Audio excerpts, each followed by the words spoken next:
মানুষের শরীরে কি ক্ষতি হয়, হিউম্যান বডিটা কিভাবে করাপশন হয়। বলছে বোঝাও। আমি তার বাড়িতে একদিন গেলাম, ও তো খুব খুশি, মনে হচ্ছে রাত জাগার লোক, তো একটু ব্যথা কমাবার লেগে খাবে নাকি। আমি মদের বোতলটা আনো, ও কনফার্ম হয়ে গেল, মনে হচ্ছে ওইদিকে আগাচ্ছি। আমি গিলাসটাও দাও, ওরও খুশি হলো। কিন্তু না, ওকে খুশি করার জন্য তো আমি যাইনি, ওকে বাঁচাবার জন্য গিয়েছি। আমি বললুম চাচা আমার দিকে তাকাও। তাকালো। আমি পকেট থেকে একটা দিশলাই বের করলাম, দিশলাই ঠোল। সেই ঠোলটা খুলে ও থেকে দুটো কেঁচো নিয়ে গিলাসটাই দিলাম। কিসে দিলাম? গিলাসটাই দিলাম। কেন দিলাম? দিয়ে বলে চাচা মদের বোতলটা খোলো। আচ্ছা গিলাসটা দেখো তো। বললে দেখলাম। আমি কি আছে ওতে? বললো কেঁচো আছে। আমি ওগুলো জ্যান্ত আছে? বললে ইয়েস, জীবিত আছে। তুমি একটু মদ ঢেলে দাও। ও মদ ঢেলে দেওয়ার 2-10 মিনিট পর আমি বলে এবার দেখো তো কেঁচোগুলো জ্যান্ত না মরে গেছে? বলে সব মরে গেছে।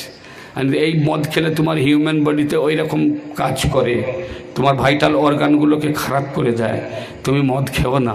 ও আমায় কি বলছে জানেন? তুমি যা বুঝেছো বোঝো, আমি আমার ঠিক বুঝে নিয়েছি। এর মধ্যে থেকে আবার ও কী বুঝলো, কি বলছে জানেন? বলছে মদ খেলে হজম ভালো হয়। জ্যান্ত কেঁচো মরে গেল, টাটকা গোসার মদ। তুমি বললেই শুনবো, হজম তো ওই করবে। এই লোকটাকে আর কিছু করা যাবে না, বিশ্বাস করুন, করা যাবে না। আল্লাহ দুঃখ করেন, বলছেন ফানাসিয়া খলক, সৃষ্টিকে কিভাবে ভুলে যাও। তোমরা একবার চিন্তা করে দেখো, হাল আতা আলাল ইনসানি হিনুম মিনাদ দাহরে লাম ইয়াকুন শাইআম মাযকুরা ইন্না খালাকনাল ইনসানা মিন নুতফাতিন আমশাজ। এই আয়াতের ব্যাখ্যা করতে গেলে কেমিক্যাল কনস্টিটিউশন, বায়োলজিক্যাল কনস্টিটিউশনে আপনাকে আসতে হবে, নইলে ব্যাখ্যা হবে না, হবে না, হবে না। আমরা সবাই জানি আল্লাহ মানুষকে তৈরি করেছে মাটি থেকে, ঠিক না বেঠিক? কিরকম মাটি থেকে তৈরি করলেন, প্রক্রিয়াটা আল্লাহ কোরআনে কিরকম বললেন। ওগো দুনিয়ার মানুষ তোমরা শোনো, আমি মাটি থেকে তৈরি করার জন্য সর্বপ্রথম তৈরি করলাম তুরাব, মাটি। তারপরে করলাম তিন, তারপরে তিনে লাজিম, তারপরে সালসাল, তারপরে কাল ফাক্কার। একটা মাটির 5টা সিচুয়েশন, 5টা স্টেজ, বুঝতে পারলেন? এই 5টা স্টেজ থেকে কেমিক্যাল কনস্টিটিউশন, রাসায়নিক ব্যাপারগুলোকে ডিসাইড করলেন। করার পর তিনি একটা জিনিস তৈরি করলেন, সিঙ্গেল ড্রপ অফ ওয়াটার, এক ফোঁটা পানি তৈরি করলেন। মানুষ সৃষ্টির প্রক্রিয়াটা খালি ভেবে দেখুন। সিঙ্গেল ড্রপ অফ ওয়াটার, এক ফোঁটা পানি তৈরি করলেন মহান প্রভু। দুনিয়ার মানুষদের বললেন, ওগো দুনিয়ার মানুষ তোমরা শোনো, ওই পানিটা তৈরি করার পর যাটা আমি মানুষ তৈরি করব, সেই পানিটাকে কোথায় রাখবো আমাকে ঠিক করতে হয়েছে না হয়নি? ও দুনিয়ার মানুষ শোনো, সেই পানিটাকে আমি তোমাদের বাপের পিঠে রেখে দিলাম। কোথায় রাখলাম? বাপের পিঠে রাখলাম। ওই পিঠ থেকে পানিটা আমি বের করব কি করে? কি করে বের করব? নারী আর পুরুষ তৈরি করলাম। বীজতলা থেকে বীজ নিয়ে জমিনে বপন করতে হবে। তাহলে নাঙ্গল লাগবে না, লাগবে না? আরে ভাই, হ্যাজবেস্টার ট্রাক্টর লাগবে না, লাগবে না? আল্লাহ বলছেন নারী আর পুরুষের মধ্যে এফিনিটি তৈরি করলাম, একটা আকর্ষণ তৈরি করে দিলাম। আকর্ষণ ছাড়া পিঠ থেকে মাটিটা আসবে না, পানিটা, বীজটা আসবে না। যারা হিজড়ে তাদের বাচ্চা হয়, যারা ইম্পর্টেন্সি তাদের বাচ্চা হয়। নারী আর পুরুষের এফিনিটিটাকে আল্লাহ তৈরি করে দিলেন। বয়সন্ধিক্ষণে যৌবনে যখন পৌঁছে গেল, ন্যাচারাল ভাবে যারা তারা ইন্টার করেছে চলে গেল, ঠিক না বেঠিক? নির্জন নিভৃতে উপর থেকে সেই ড্রপ যেটা আল্লাহ পিউরিফাই করে রেখে দিয়েছেন, সেটা সবেগে ছুটতে আরম্ভ করে দিল। এখানে বিজ্ঞান বলছে, কি বলছে? উইনার বাই বার্থ, জন্মসূত্রে মানুষ তোমাকে চ্যাম্পিয়ন করে দুনিয়ায় পাঠিয়ে দিল। কিভাবে চ্যাম্পিয়ন হলে? তোমার বাপের পিঠ থেকে কোরআন বলছে ইয়াখরুজু মিন বাইনি সুলবি ওয়াত তারাইব, বাপের পিঠ থেকে সবেগে স্খলিত হয়ে যখন তুমি বেরোতে ছুটলে, তুমি একা ছোটনি, 50 কোটি শুক্রাণু তোমার মায়ের গর্ভের দিকে ছুটেছে। কত কোটি? এই 50 কোটির মধ্যে আমি আল্লাহ তোমায় ফাঁস করেছি, ওই জন্য তুমি পৃথিবীতে এসেছো। ঠিক বলছি না ভুল? আর যারা ফার্স্ট হলো না, পরবর্তী মেন স্টেশনে তারা ডাস্টবিনে চলে গেল। ওগো দুনিয়ার মানুষ, আমি তোমাকে জন্মেই ফার্স্ট করেছি।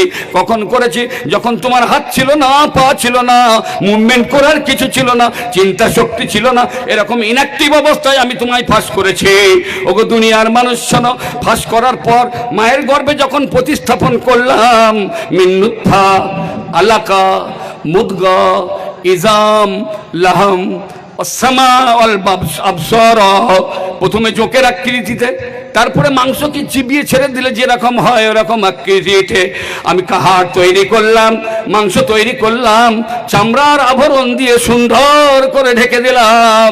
তারপরে আমি বললাম লাকাদ খালাকনাল ইনসানা ফি আহসানি তাকবীম, অনিন্দ সুন্দর মানব অবয়ব দিয়ে আমি তোমায় তৈরি করলাম। তারপরে আমি আল্লাহ কোরআনে ঘোষণা করলাম ওয়ালাকাদ কাররামনা বনি আদম, আমি তোমাকে দুনিয়ার বুকে শ্রেষ্ঠত্ব দিলাম, জাতির মধ্যে মানুষকে শ্রেষ্ঠ করলাম।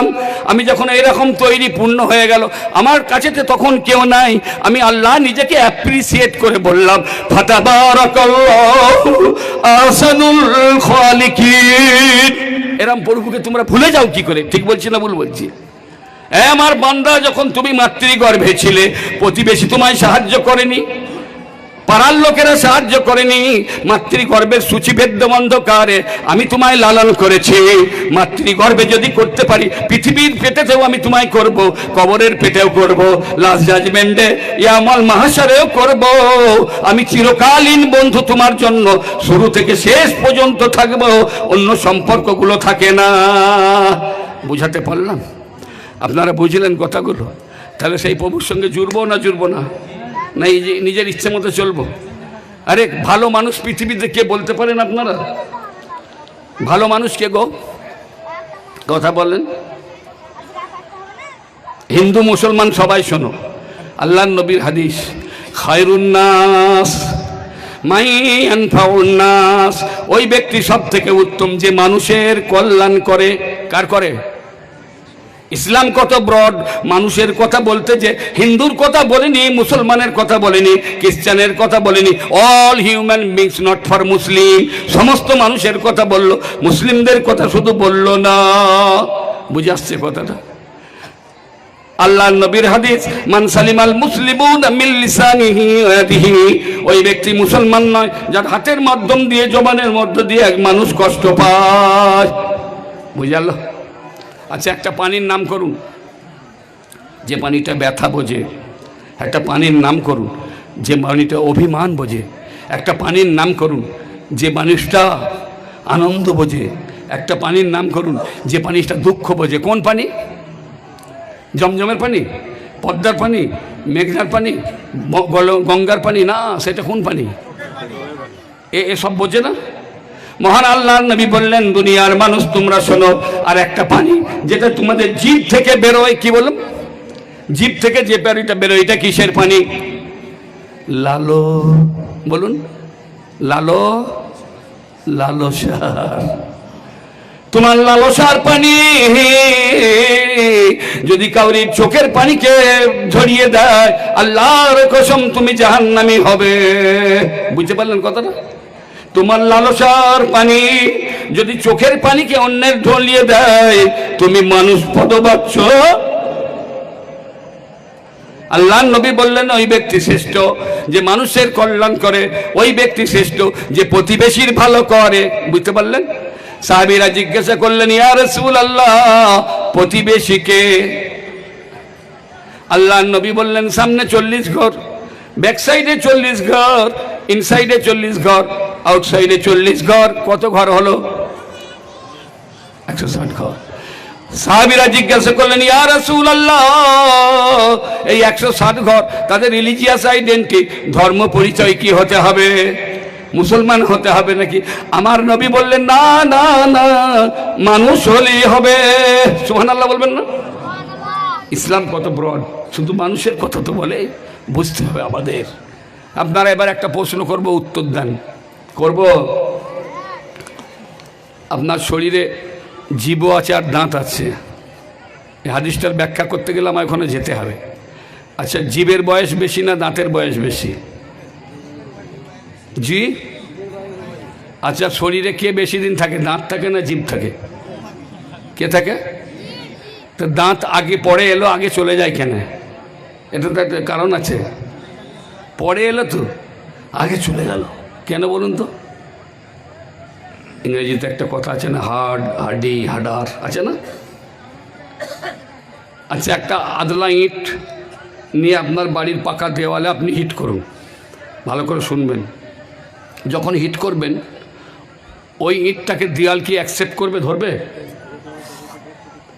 আচ্ছা, ইঁট কি থেকে তৈরি হয়? মাটি থেকে।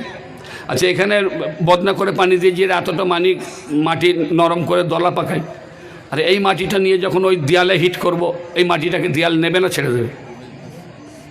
নিয়ে নেবে। তাহলে ওকে নিল না, একে নিল কেন? তাহলে ব্যবহারিক জীবনে আপনি নরম হবেন না গরম হবেন? কি প্রো অ্যাগ্রেসিভ হবেন না রিয়াক্টিভ হবেন?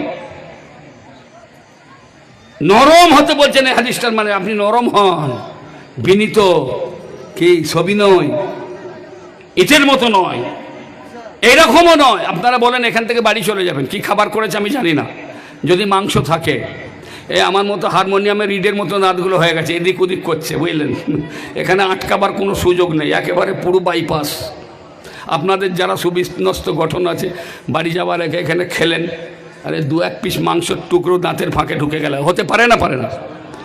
বাড়িতে যে শুয়ে পড়লেন, শুয়ে পড়ার পর হাতে বড় নখও নেই যে বের করবেন, বারবার চেষ্টা করছে আপনার দাঁত ওটাকে সরিয়ে দিতে পারছে না। ওই চেষ্টা করতে যে একটা সময় জিভটাকে কামড়ে দিল। কে কামড়ালো? কে কামড়ালো? দাঁতে। তাহলে দাঁত কার উপকার করলো? জিভ দাঁতের। আর দাঁত কাকে কামড়ালো? জিভকে। তাহলে যে মানুষ আপনার উপকার করবে তার ক্ষতি করা কি ইসলাম? কথা বলেন। অমরেন্দ্র দে প্রেসিডেন্সি কলেজের প্রফেসর, আমি জিজ্ঞাসা করেছিলাম, স্যার একটা মানুষ উপকার করছে, কখন বুঝতে পারবো সেই উপকারটা কাজে লেগেছে? উনি কি বলেছিল জানেন? যার উপকার করেছো সে যখন তোমাকে বাঁশ দেবে জানবে উপকারটা কাজে লাগলো। এটা কি ইসলাম হবে? না। আসুন আমরা সবাই মিলে আজকে সিদ্ধান্ত নেই, হে আমাদের প্রভু, আমাদের জীবন যেটা অতীত আমরা সেটাকে ফেলে দিচ্ছি, আগামীকাল থেকে নতুন করে নিজেদের তৈরি করব। বলেন ইনশাআল্লাহ। তৈরি করবেন?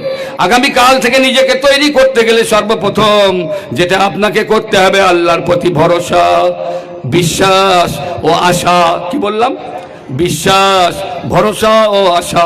বিশ্বাসটা কোন পর্যায়ের করতে হবে?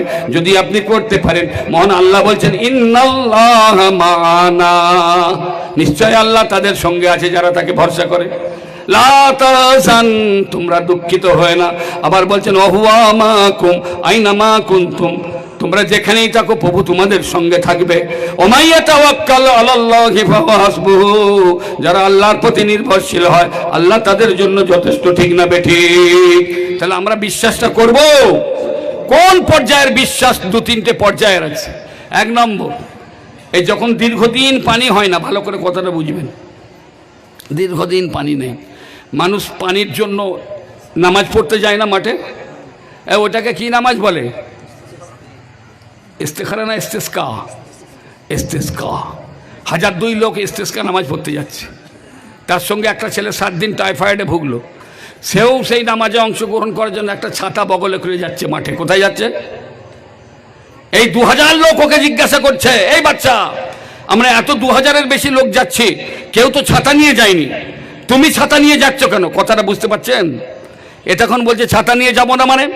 হাজার হাজার লোক শুষ্ক এই বাংলা ভূমিকে বাঁচানোর জন্য, ফসল বাঁচানোর জন্য, সামনে তাদের ক্ষুধার হাতছানি, দুর্ভিক্ষের হাতছানি থেকে বাঁচার জন্য তারা প্রেয়ার করতে যাচ্ছে, প্রার্থনা করতে যাচ্ছে। আমি তাদের সঙ্গে যাব, আর আমি বিশ্বাস করি তারা প্রার্থনা করার পর অঝোরে বাড়ি বর্ষণ হবে, বৃষ্টি হবে। আমি 7 দিন রোগে ভোগার পর উঠেছি, আবার ওই বৃষ্টিতে যদি ভিজি তাহলে সেই রোগটা আবার ফিডব্যাক করবে, আমি নিজেকে বাঁচাতে পারবো না, পানির ভয়ে ছাতা নিয়ে যাচ্ছি। কথাটা বুঝতে পারলেন? আর সেই মুরব্বিটা কি বলছে জানেন? 70 বছর বয়স হলো, এরকম 40 বার পড়েছি, একদিনও পানি হলো না। ফ্রিজকে ছুঁকড়াবো বলে পানি হবে। এতে কি বুঝলাম? বিশ্বাসের দুটো, একটা বুড়োর বিশ্বাস আর বাচ্চার বিশ্বাস। কোনটা কনফার্ম বিশ্বাস? তাহলে আমাদের বিশ্বাসটা বুড়োর জায়গায় না বাচ্চার জায়গায় আছে? আপনি কথা বলা লাগবে। কার জায়গায় আছে? বাচ্চা। এইরকম বিশ্বাস হবে। আল্লাহ বলছেন তুই মুঝে বুলাকে দেখ, তুমি আমায় বলে দেখে দেখো, যদি আমি তোমার ডাকে সাড়া না দিই তুমি মুঝে ফেক দে না, আমাকে ছুঁড়ে ফেলে দাও, ডাস্টবিনে ছুঁড়ে দাও, আমার আনুগত্যের দরকার নেই, তো বুলাকে দেখ। আপনি নির্জন নিভৃতে প্রিয়জনেরা যখন ঘুমে যায় একবার উঠে ডেকে দেখুন না, যদি কাজ না হয় আপনি বলবেন। তাহলে বিশ্বাসটা কার মতো হবে? শিশুটার মতো। ভরসাটা কার মতো হবে বলবো? আমি আমার একটা নাতিকে 2.5 বছরের ছেলে এরকম করে তুলছি আর ছাড়ছি, অনেকটা 2 ফুট ফাঁকা জায়গায় থাকছে, অরক্ষিত। যখন হাতে আসছে না খিলখিল খিলখিল করে হাসছে, যখন ওপরে যাচ্ছে তখন হাসছে কম, হাতে নামার পর প্রচুর হাসছে। আমার বিয়ায় এসে সেই ছেলেটাকে নিয়ে এরম যেমনি একবার তুলেছে না, আর চিৎকার, হাসি তো দূরের কথা, প্রাণ ভয়ে চিৎকার করছে। একই কাজ উনিও করছে, আমিও করছি। ওই ছেলেটাই একবার হাসছে একবার কাঁদছে। বিকজ রিজনটা কি? ও বিশ্বাস করে না, আমার বিয়াইকে ভরসা করছে না, আমাকে ভরসা করছে যে আমার দাদু আমাকে ফেলবে না। আমার কথাটা বুঝতে পারছেন না? তাহলে ভরসাটা আল্লাহর প্রতি আপনার কিরকম? যে হাসছে ওর মতন, যে কাঁদছে তার মতন? কথা বলেও যে হাসছে তার মতো আমরা কি করতে পেরেছি? কসম খোদার, 119 কোটি নাস্তিক, 119 কোটি বহুত্ববাদী, তারা বিশ্বাস করে না। আমরা মুসলমান বিশ্বাস করি না। আজকের এই দুয়ার অনুষ্ঠান, আমার মুসলিম ঘরে এরকম অনেক ছেলে আছে যারা এটাকে বিশ্বাস করে না। মডার্ন সায়েন্সের ছেলেরা বিশ্বাস করে না। আমি তাদের উদ্দেশ্যে বলবো, বন্ধু শুনে রেখে দাও, আমিও জেনারেল লাইনের লোক। আমি এমএম করেছি ক্যালকাটা আলিয়া থেকে, আর হিজ্জে করেছিলাম শিয়ারা বাজারে, সবকটা করেছিলাম, আর দৌড় করেছিলাম পুপাই বলে একটা মহাশয় বৈঠক করেছিলাম। এটা হলো আমার এডুকেশন লাইফ, আমার পরিচয় আপনারা জানেন। আমি ওই ছেলেদের বলবো যারা রিলিজিয়াস মেন্টালিটির নয়, ইসলামকে ইগনোর করো, নামাজকে ইগনোর করো, রোজাকে অস্বীকার করো, তাদের উদ্দেশ্যে বলবো তুমি কত কোয়ালিফাইড। 2জন বিজ্ঞানীর নাম বলবো যারা এই রিলিজিয়াস ব্যাপারগুলোকে অ্যাকসেপ্ট করতেন। 1 নম্বরের নাম ভারতবর্ষের লব্ধ প্রতিষ্ঠিত একজন রসায়নবিদ, তার নাম ডাক্তার মণি ভৌমিক। কি নাম বললাম? বর্তমান ক্যালিফোর্নিয়ায় থাকেন, আমেরিকাতে। এপিজে আবুল কালামের সঙ্গে কাজ করতেন তিনি রিলিজিয়াস পার্ট সম্পর্কে একটা বই লিখেছেন, বইটার নাম বিজ্ঞানে ঈশ্বরের সংকেত। কি নাম বললাম? বিজ্ঞানে ঈশ্বরের সংকেত। পৃষ্ঠা নম্বর 35, সেখানে একটা অধ্যায় আছে কোয়ান্টাম মেডিটেশন। সেই কোয়ান্টাম মেডিটেশনে বলেছেন, আমি মণি ভৌমিক সারাদিন ক্লান্তি অবসন্ন তাকে নিয়ে যখন দিনের কাজ শেষ করে দিই, রাত্রির অন্ধকার নামে খুব তাড়াতাড়ি করে আমি রাত্রির খাবার খেয়ে নিই। খাবার খেয়ে নেওয়ার পর যখন বিছানায় যাব, তার আগে 2টো হাতকে তুলে প্রার্থনা করি, প্রেয়ার করি সেই ক্রিয়াটাদের উদ্দেশ্যে, হে আমার প্রভু, সারাদিনের ক্লান্তি অবসাদ, চলার পথে ভুল ভ্রান্তিগুলোকে তুমি আমাকে মার্জনা করে দিয়ে এক আলোকিত মানুষ রূপে দুনিয়ায় আমায় প্রতিষ্ঠিত করো। মণি ভৌমিক বলছেন, এই প্রার্থনা করার পর আমার একটা হ্যাপিনেস, সেলফ স্যাটিসফ্যাকশন, মনের মধ্যে একটা আনন্দের উচ্ছ্বাস ফেনিল আবর্তে আমাকে যেন কেউ ভাসিয়ে দেয়। এই অজানা আনন্দের অনুভূতি কোথা থেকে আসে আমি মণি ভৌমিক জানি না। পৃথিবীর ওই যুবকেরা যারা ইগনোর করো, যারা বলে ল অফ নেচার, সহজাতভাবে সৃষ্টি হয়েছে, কোনো ক্রিয়েটর নেই, আমি মণি ভৌমিক, আমার বই বিজ্ঞানে ঈশ্বরের সংকেত তোমরা ফলো আপ করে দেখো, যদি তোমাদের বিশ্বাস পরিবর্তন হবে। যুবক ছেলেরা শুনলে আর একজন মুসলমান বিজ্ঞানীর কথা বলবো, তাহলে আরো ভালো হবে নাকি বলেন? একজন মুসলমান বিজ্ঞানীর নাম ডাক্তার, তার নাম এপিজে কালামজি। কালামজির জীবনী জানো? অত্যন্ত দরিদ্র পরিবার থেকে উঠেছে, অত্যন্ত সাদামাটা জীবন, অত্যন্ত ক্ষুধার সঙ্গে তারা উঠে এসেছে। এইরকম একটা জীবন চিন্তা করতে পারবেন না। একটা চাকরির পরীক্ষা দিতে গেছে, বড় বড় ধনীর দুলালেরা বড় বড় BMW গাড়ি নিয়ে গেছে তারা পরীক্ষা হলে, ইনি কে লাইন বাসে লাইন অটোতে গেছেন। কালামজি, এক্সামিনাররা বলছে তুমি কে, কি করতে এসেছো এখানে, কি কাজ? বলে ওরা যে জন্য এসছে আমি ওই জন্যই এসেছি। কথাটা বুঝতে পারলেন? এক্সামিনাররা একে খানিকটা ইনসাল্ট করছে পোশাক আশাক দেখে, দারিদ্রতার ছাপ, অপুষ্টির ছাপ। কালামজির বাপ তো সমুদ্রে মাছ ধরতো চেন্নাই, সেই মাছ ধরলে খাবার হতো, না ধরলে কোথায় থাকতো। এডুকেশন তাকে তুলে দিয়েছে এক উচ্চতায়।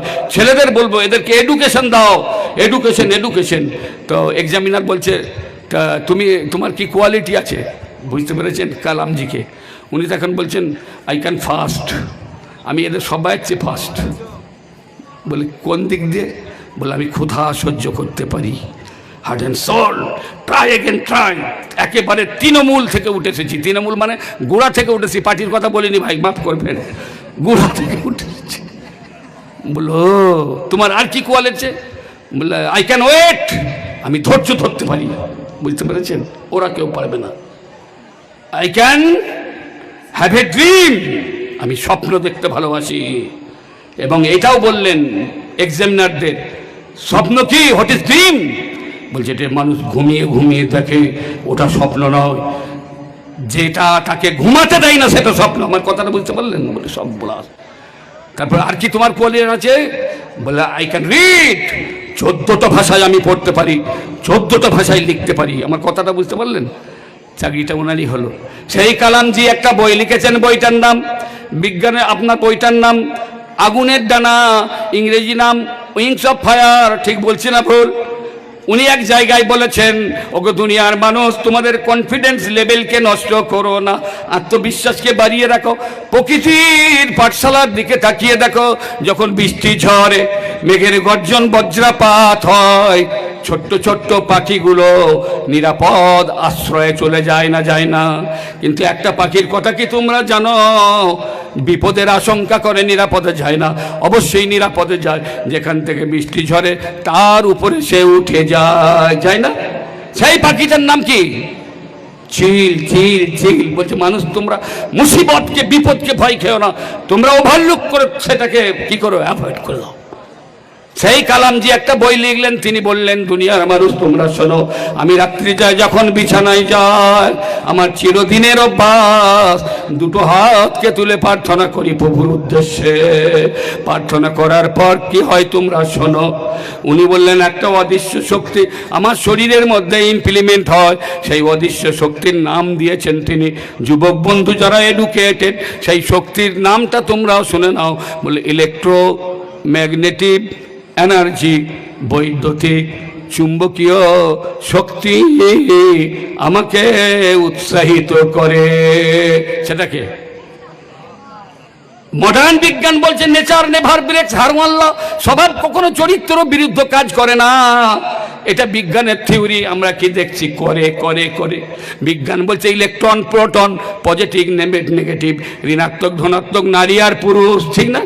কিন্তু আমরা বাস্তবে কি দেখছি? নারী পুরুষ বাদে আবার একটা আছে হিজড়ে, থার্ড লিঙ্গ। তুমি যে বললে ইলেকট্রন প্রোটন ছাড়া কিছু নয়, তাহলে হিজড়েটা কোথা থেকে এলো? বুঝাচ্ছে না? আমাদের দুটো চোখ, গরুর দুটো চোখ, ছাগলের দুটো চোখ, এটা বিজ্ঞান। কিন্তু মাকড়সার 8 জোড়া চোখ, নেচার নেভার ব্রেকস হারমোন ল। বিজ্ঞানের থিওরি খাটলো না, এটা কে করিয়ে দিল বলো? লিওনার্ড বলে একজন বৈজ্ঞানিক বলছেন, do events really happen because of cases order. অনেক বড় উদ্ধৃতি, আমি যাব না, শুধু এইটুকু শুনে রাখুন। 21শ শতাব্দীর আগের বৈজ্ঞানিকেরা বলতো প্রিন্সিপাল অফ ডিটারমিনেসি, যা কিছু হবে তার শৃঙ্খলা আছে। এখনকার বিজ্ঞানীরা বলছে প্রিন্সিপাল অফ ইনডিটারমিনেসি, কোনো শৃঙ্খলা নেই। একটা অদৃশ্য শক্তি নিজের ইচ্ছা মতো ওলট পালট করে দেয়। বলুন সুবহানাল্লাহ। এটা যুবক ছেলেদের খালি আছে, পূর্ব দিকটা অনেকটা খালি আছে, এদিকে দাঁড়িয়ে এদিকে অনেক ভিড় হয় কোনটা, এই রাস্তা যে দাঁড়িয়ে চামড়ে নিচে চলে আসি। এটা আমি যুবক ছেলেদের উদ্দেশ্যে বললাম, তাদের মোটিভেশনাল স্পিচ। এ ভাই, এম অফ লাইফ, জীবনের লক্ষ্যটাকে ঠিক করো। লিমিটেড আয়ু, এর মধ্যে তোমার সেটিং হতে হবে। তোমরা এলোমেলো ভোগ ও বিনোদনের মধ্যে থেকে অ্যান্ড্রয়েড মোবাইলের অন্ধ ভক্ত হয়ে নিজের লাইফটাকে নষ্ট করো না। অ্যান্ড্রয়েড মোবাইল আমাদের দরকার, কিন্তু কতক্ষণ দরকার? মানুষ যখন ধরে ছাড়ে না কেন জানেন? সায়েন্টিফিক অ্যানালিসিস কি, মডার্ন সায়েন্স বলছে, যখন অ্যান্ড্রয়েড মোবাইলে মানুষ ইনভলভ হয়, তখন এই রাইট সাইড থেকে সিক্রেশন হয়, ডোপামিন রিলিজ হয়। হঠাৎ ডোপামিন, ডোপামিন এক ধরনের কি ক্ষরণ হয়, সিক্রেশন হয়, এক ধরনের রস। সেটা হলে কি হয়? বলছি এই ছেলেটা তখন নিজের ব্যালেন্স হারায়, কন্ট্রোল হারায়, তখন নিজের কন্ট্রোল নিজের গ্রিপের মধ্যে থাকে না। সেই জন্য বলছে লিমিটেড ব্যবহার।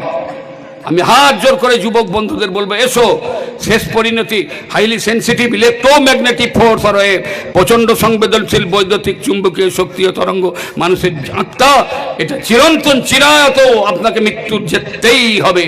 এটা শুধু আমার কথা নয়, হাদিস কোরআনের কথা আমি বলছি না, আধুনিক বিজ্ঞানও স্বীকার করে নিয়েছে। কোথায় স্বীকার করেছে? আওসারা, আমি শুনেছি খুব এডুকেটেড গ্রাম, আপনাদের মেমোরিতে লোড করার জন্য এই কথাটা বলছি। কোথায় স্বীকার করে নিয়েছে? সালটা ছিল 1985, 1985 সাল। দেশটার নাম লন্ডন, পত্রিকার নাম ছিল ইম্প্যাক্ট। 27শে ফেব্রুয়ারি একটা লেখা বেরোলো। সেই লেখাটা কি ছিল?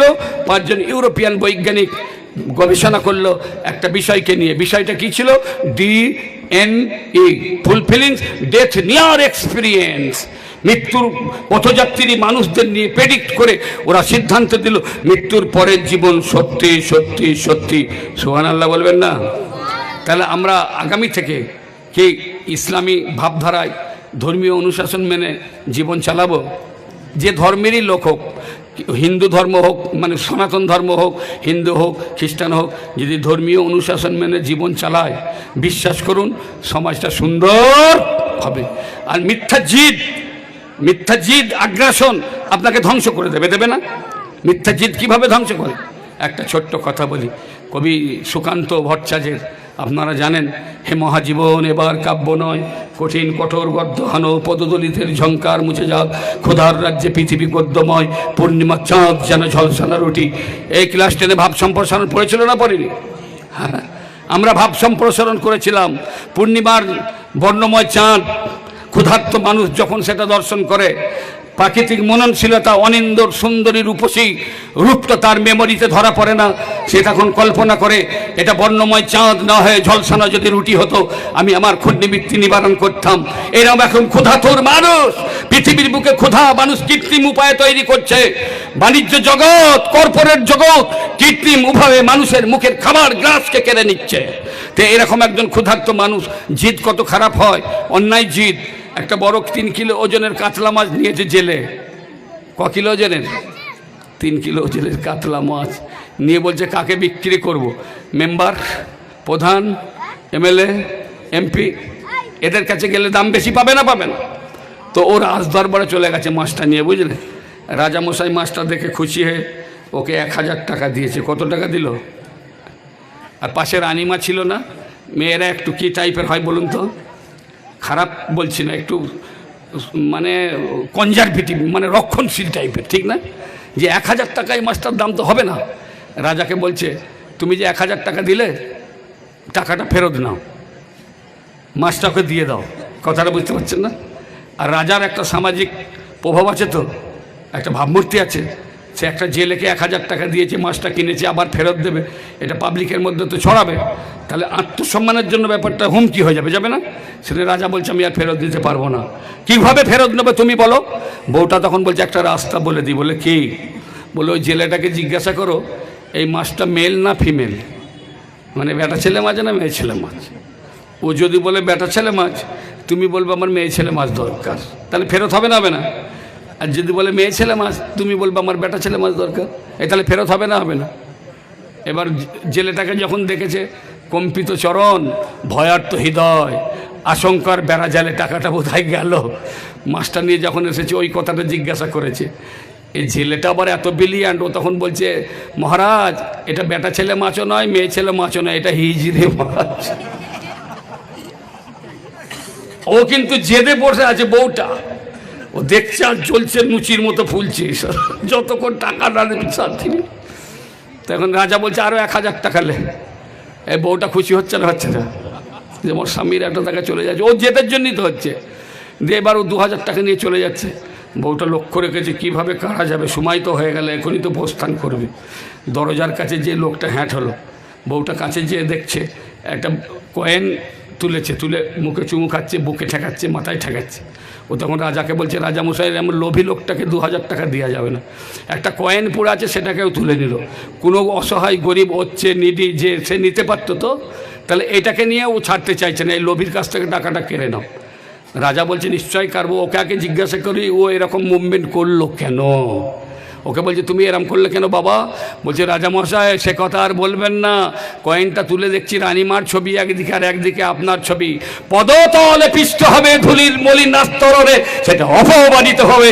আমি তো সহ্য করতে পারি না আপনার একজন গুণগত দাস, আমি সহ্য করতে পারি না। বলে আর 1000 লে। সব তো এ অন্যায় জিদ। ভালো কনফিডেন্স আপনাদের থাকবে, আত্মবিশ্বাস, ভালো কাজ করার আত্মবিশ্বাস। মনে রেখে দেন, এখানে শিক্ষিত গ্রাম বলে একটা কথা বলি, এ বি সি কটা হলো? এই সিটাকে 4C ব্যবহারিক জীবনে যদি ইমপ্লিমেন্ট করেন, যুবকেরা শোনো, আমি মোটিভেশনাল স্পিচ করি, 4টে সিকে নিজের জীবনে ইমপ্লিমেন্ট করো, তুমি সফল হয়ে যাবে। 1 নম্বর সি কনফিডেন্স, কি বললাম? কনফিডেন্স। 2 নম্বর কনসেন্টেন্স, 3 নম্বর কমিটমেন্ট, 4 নম্বর চ্যালেঞ্জ। কিভাবে নিজের জীবনে ইমপ্লিমেন্ট করবে আমি আসছি। কনফিডেন্স লেভেল কিরম থাকতে হবে। বিশাল বন্যা, জঙ্গল ডুবে গেল, প্রাণীরা সব চলে গেল, নিরাপদ আশ্রয় গেল না, পানি নেমে গেল, যে যার প্রাণী নিজের গুহায় ফিরে আসছে। সিংহর একটা গুহা অরক্ষিত পড়ে আছে, সেখানে কেউ নেই। একটা শিয়াল তার স্ত্রী আর 3টে বাচ্চাকে নিয়ে সেখানে ঢুকে পড়লো। বুঝতে পেরেছেন, ফাঁকা পেয়েছে। এবার সিংহ গর্জন করতে করতে আসছে। কনফিডেন্সটা কীরকম? শিয়াল বলছে সব বোনাছে, এবার সবাইকেই মেরে খাবে। খাবে না? এ কী করলো, চট করে দরজার দিকে পিঠ করলো, গুহার দিকে মুখ করে সিংহকে শুনিয়ে শুনিয়ে বলছে, কালকেই তোদেরকে একটা সিংহ মেরে খাইয়েছি, আজকেই আবার ক্ষুধায় চিৎকার করছিস। এই হনুমানকে বলে দিয়েছি, সে আবার দুটো ধরে আনবে। বুঝতে পেরেছেন কথা? আর সিংহ বলছে, বাবা কোন প্রাণী রে, সিংহ মেরে বাচ্চা খাইয়েছে। তার দারুণ বিপদ, ঘরের দরকারে ছুটছে। ও যখন ছুটতে আরম্ভ করেছে, গাছের ডালে ছিল বান্দর। বান্দর বান্দর বলছে, ছুটছো কেন? বলছে এরকম ব্যাপার। বলে আরে ও শিয়ালের কাজ, চলো তো। বলছে না ভাই, তোমার সঙ্গে যাব, যদি সত্যিকারের হয় তুমি গাছে উঠবে, আমি প্রাণটা হারাবো। বলছে ভয় নাই, তোমার ল্যাজ আর আমার ল্যাজ দুটো এক কাছে বেঁধে দাও। পালালে দুজনই পালাম। যখনই কাছে গেছে, শিয়াল দেখছে আর বাঁচার কোনো রাস্তা নেই। ওর দিকে মুখ করে বলছে, এই বান্দর, তোকে যে কাল দুটো আনতে বলেছিলাম, সকালে সকালে আনতে বলেছিলাম, একটাকে ধরে আনলি, আবার এত বেলা করে, ওদের চিৎকার থামাতে পারছি না, তাড়াতাড়ি হয়। এ বললে তাহলে এর সঙ্গে এর গোটা মারছুট, লেজেতে বাঁধা, শুধু হোঁচট খাচ্ছে। এ ভেতর থেকে ভয় খাচ্ছে, ভেঙে পড়েছে। কনফিডেন্স লেভেলটা আউটসাইডে তার প্রকাশ, সেটাকে সে করছে। মনে রেখে দেবেন সোনার বন্ধুরা, আত্মবিশ্বাস কখনো হারিও না। আর আত্মবিশ্বাস যদি হারিয়ে যে তুমি চলে গেলে, আত্মবিশ্বাস হারাইনি। ইসলামিক ইতিহাস থেকে একটা ছোট্ট ঘটনাকে তুলে ধরবো।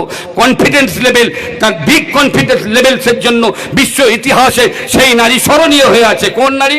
Not long after words little Ismail was thirsty. সেটা খুব বেশি দিনের কথা নয় বন্ধু আমার। ছোট্ট ইসমাইল বিজন মরুভূমিতে পিপাসায় যখন কাচরাচ্ছিল না, কাচরাচ্ছিল। But no mother could say consider her child dry of thirst.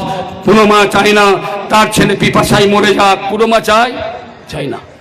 হাজেরাও চাইলেন না। তিনি কি করলেন? সেরান ইন প্যানিক হিয়ার অ্যান্ড দেয়ার, এদিক ওদিক শুরু করে দিলেন। There was not a single drop of water to be found in the whole of Makkah. There was no stream or no rivulet or no small river. না এক ফুটা পানি, না ছোট্ট নদী, না ছোট্ট জলাশয়, কিছু নেই। ছোটাছুটি করতে করতে টু সিধা top of the hill of, একজন নারী কোথায় চলে গেল? পাহাড়ের চূড়ায়। আবার যখন নেমে এলেন, ছোট্ট ইসমাইলের পদতলের অনতি দূরে হাজার হাজার মিটার জলস্তরকে ভোজ করে স্বচ্ছ ঠান্ডা পানীয় ধারা উঠতে থাকলো। ইসলামী যাবে জমজম। আল্লাহ বললেন, হাজারা বিজন মরুভূমিতে তুমি যে এত চেষ্টা করলে, এই চেষ্টার বিনিময়ে আমি আবে জমজম তোমাকে গিফট করলাম। বলা যাবে না সুবহানাল্লাহ? আবে জমজম আল্লাহ কাকে গিফট করলেন? একজন নারীকে। বিকজ রিজনটা কি? Try again try. আমাদের বক্তাকে ডাকুন, 10টায় তো ঠিক টাইম, আমি খেয়াল রেখেছি। Try again try. আল্লাহ বললেন, আমি তোমায় দান করলাম আবে জমজম। কাকে দান করলেন আল্লাহ? কি জন্য করলেন? চেষ্টা। তারপরে কি দান করলেন? ইন্নাস সাফা ওয়াল মারওয়া মিন শাইরিল্লাহ। সাফার মারওয়া যে ছুটাছুটিটা হলো, এটা হাজেরা করেছিলেন। আল্লাহ বললেন, হাজেরা তোমার সেলিব্রেশনের জন্য, তোমার সম্মানের জন্য, যারা এখানে তীর্থ করতে আসবে প্রত্যেককে ছুটাছুটি করতে হবে।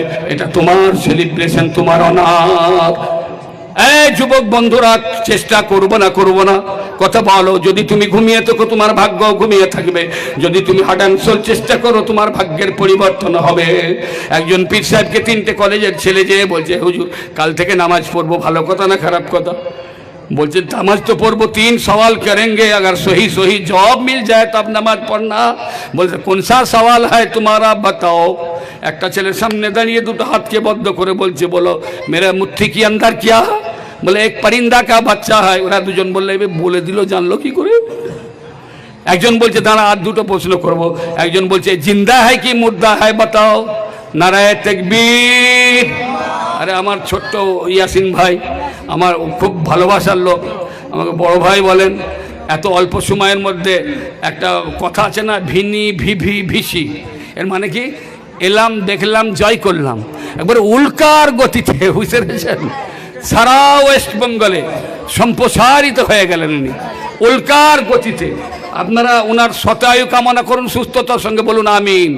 আচ্ছা 10টা থেকে উনি উঠবেন, এই কথাটা বলি আমি শেষ করে দিচ্ছি। তো ও বলে দিল বাচ্চা আছে, এ দুজন বলছে এবার কি করবি, আর একজন বলছে ওকে জিজ্ঞাসা করে এটা জানতো না মরা, যদি বলে মরা তাহলে তুই মেরে দে, আর যদি বলে জ্যান্ত আছে ছেড়ে দে। এবার আপনারা বলুন পীর সাহেব জিতবে না ছেলে জিতবে? কথা বলতে হবে তো, বলতে পারছেন না?